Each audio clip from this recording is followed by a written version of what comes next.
Birmingham میں مقیم پاکستانیوں نے بھی سانحہ ساہیوال کی شدید الفاظ میں مذمت کی ہے۔ ان کا کہنا ہے کہ اس واقعے سے دنیا بھر میں پاکستان کا تشخص مجروح ہوا ہے۔ نمائندہ 92 نیوز عابد کاظمی سے گفتگو میں لوگوں کا مزید کیا کہنا تھا، آپ کو بھی دکھاتے ہیں۔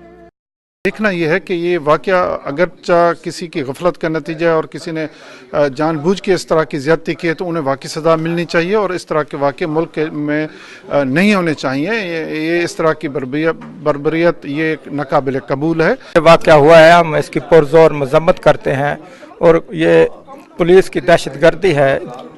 اس پہ ہمیں بہت ہی بے حد افسوس ہے کہ ہم جو بیرون ملک میں بسنے والے لوگ ہیں، یہ جب پاکستان میں جاتے ہیں اور رینٹ کی گاڑیاں لے کے سفر کرتے ہیں تو ہمیں خوف ہے کہ یہ اس طرح کے واقعات کو اگر کلا کما نہ کیا گیا تو ہمارے ساتھ بھی اس طرح کے واقعات پیش آ سکتے ہیں۔ پاکستانی جتنے بھی ہیں جو سانحہ ساہیوال ہوا ہے، اس کی پرزور مذمت کرتے ہیں اور حکومت سے مطالبہ کرتے ہیں کہ اس کی مکمل تحقیقات کر کے جو بھی مجرم ہوں ان کو کیفر کردار تک پہنچایا جائے۔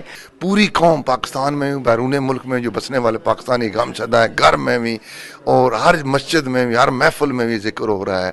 سخت افسوس ہے، سخت افسوس ہے اور ہمدردی ہے اس خاندان کے ساتھ۔